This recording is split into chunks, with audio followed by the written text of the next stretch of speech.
Hello everyone, how are you? I hope you're having a good day, and this video is about the speed of sound. It's also about how sound travels in different materials. Sound moves fast, but not that fast, as we will see by the end of this video. It might sound strange to think that sound actually has a speed, but here we can see a plane that is breaking the sound barrier. It is now traveling faster than sound.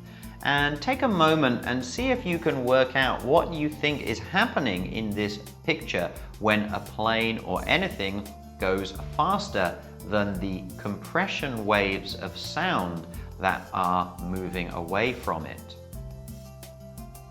What's happening is that the plane is moving so fast that the compression waves cannot escape forward away from the plane, and air particles will collect up around the plane until they create a shock wave that makes a very loud noise called a sonic boom.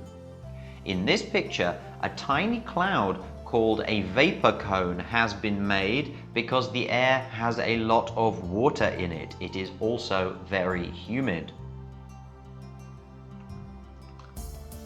And here again we can see another vapor cone caused by a plane going supersonic, and the supersonic speed of sound is 1,235 kilometers per hour. That is the speed of sound in air. And if you are going faster than that, then you are supersonic. Physics normally talks about speeds as meters per second, and so the speed of sound in air is also 343 meters per second, and you can convert between those two numbers. But sound does not only travel in air.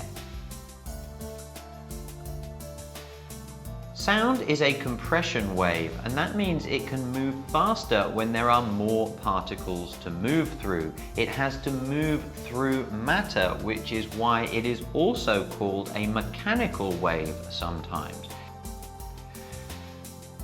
Sound actually moves through solids better than it moves through liquids, and better through liquids than through gases.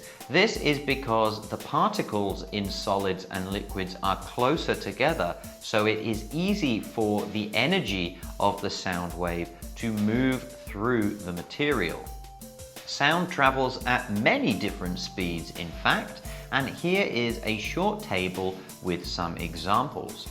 Helium is a gas like air, but it has a speed of sound that is much faster. Sound travels 965 meters per second through helium, almost 3 times as fast as it does in air. In water, it is even faster. In seawater, the speed of sound is 1,500 meters per second. And above that, we get even faster as we move into the solids, with aluminium being the fastest speed on this table. The speed of sound in aluminium metal is 6,300 meters per second. The speed of sound can also change based on the temperature of the material. Sound moves slightly faster in hot air as it does in cold air.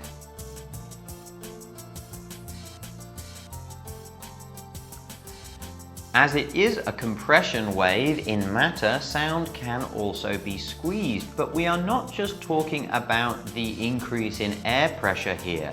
For example, when a fire engine goes by, you can hear its siren change.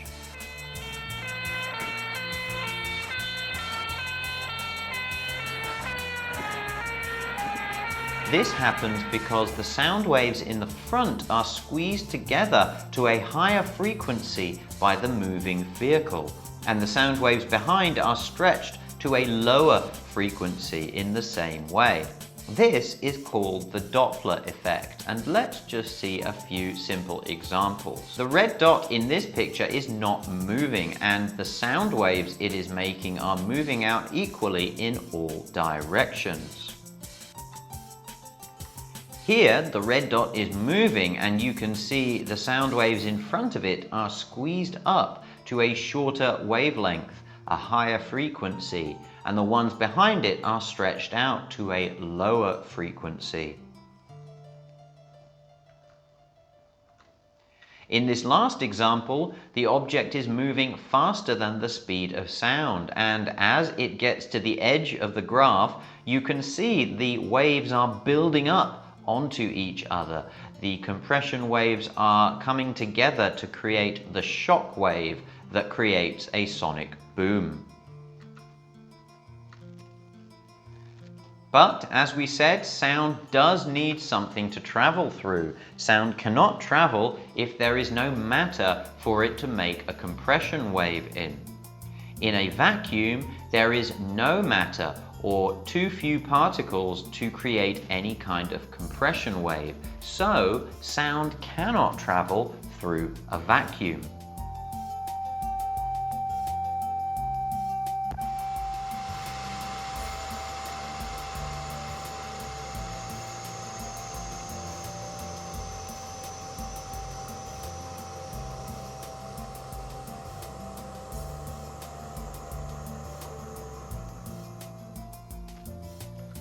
While sound will not travel through a vacuum, the same is not true for light.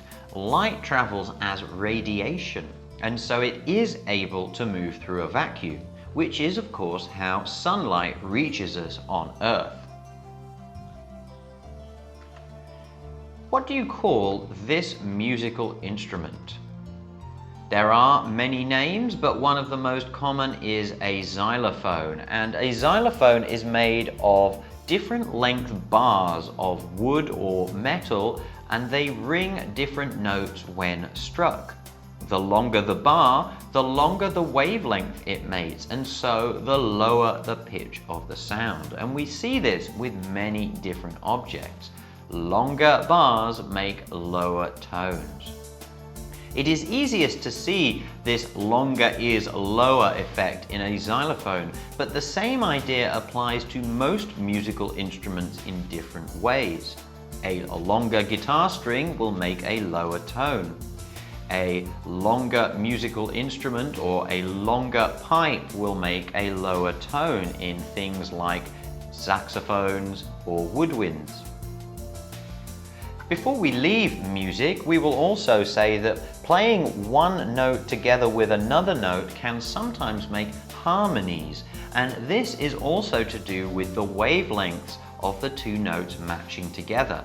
This is what makes music sound good, and harmonies are something we can study in a later video.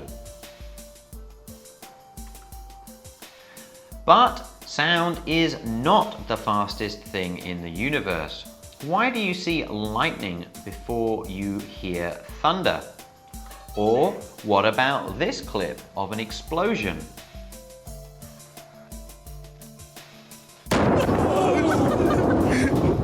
You can actually see the sound wave approaching the camera. But what is happening in these cases? The answer, as you may know, is that light moves much faster than sound. The light from the explosion reaches our eyes almost instantly. The sound takes time that we can count. Sound travels at 344 meters per second. Light travels at 300 million meters per second. So the light from the explosion reaches our eyes almost but not quite instantly. In fact, as an extra challenge, if you want to try and work out how long the light takes to travel from the explosion, you can if you watch the video again and pay attention to the numbers I have given you. A little maths is involved, but leave your answers in the comments if you'd like to try this.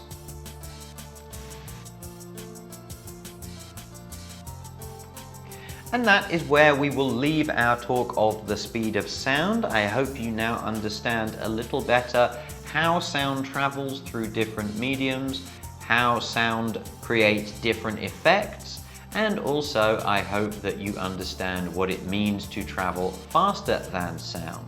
I hope you've enjoyed this video. If you have, please leave a like and maybe share it with a friend. You can also subscribe to MYEPScience to keep up with our science videos. Thank you for watching, and bye for now.